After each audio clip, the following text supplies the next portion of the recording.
এরপরে আমার লাস্টে বায়োডিন দিয়ে সেম প্রসেসে ইনার টু আউটার প্রসেসে ক্লিন করে নেব, ফেলে দিয়ে এটা হচ্ছে লাস্টে আবার ক্লিন করে ফেলে দেব। এখন আমি হচ্ছে ওয়েন্টমেন্ট, বায়োডিন যে ওয়েন্টমেন্ট আছে এটা দিবেন এক্সট্রা, মানে যতটুকু ক্ষততে দেওয়া লাগবে সেটা ক্ষতর মধ্যে দিবেন, দিয়ে হচ্ছে কি করবেন, যেহেতু হোম ড্রেসিং দেখাবো সেহেতু একটা এক্সট্রা গজ দিলাম আমি।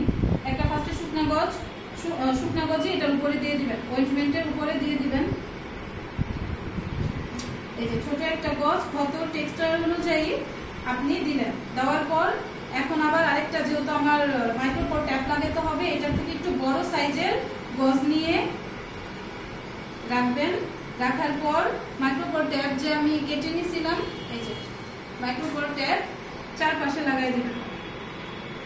প্রথমে হচ্ছে এমন ভাবে লাগাবেন স্কিনে যেন মাইক্রোপোর ট্যাপটা অর্ধেক থাকে এবং গজে যেন অর্ধেক থাকে।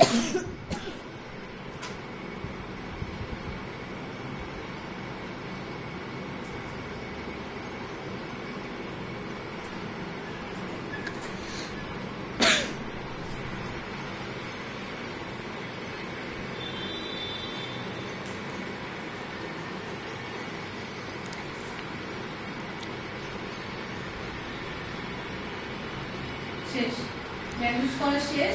এখন কি বাবুকে একটা নিরাপদ স্থানে হচ্ছে রেখে দিব, রেখে দিয়ে তার ফ্যামিলি মেম্বার বা নিরাপদ একটা স্থানে রেখে দিব এবং নিচে যে রাবার শিটটা আমি বিছিয়েছিলাম সেই রাবার শিটটা উঠিয়ে দিব। আমার প্রয়োজনীয় ইকুইপমেন্ট যা যা আমার লেগেছে সেগুলো আমি কি গুছিয়ে নিব এবং ক্লিন করে জায়গা মতো এগুলো আবার রেখে দিয়ে আসবো।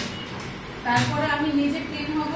ফার্স্টে তো জায়গা ক্লিন করলাম, হোয়াইট পেস্ট ক্লিন করা শেষ, এখন আমি নিজে ক্লিন হবো, মানে আমি যে হ্যান্ড গ্লাভস পরছিলাম সেটা রিমুভ করব, তারপরে রেকর্ড চার্টে রেকর্ড করব, ক্লায়েন্টের কাছে বিদায় নিয়ে তারপর চলে যাব।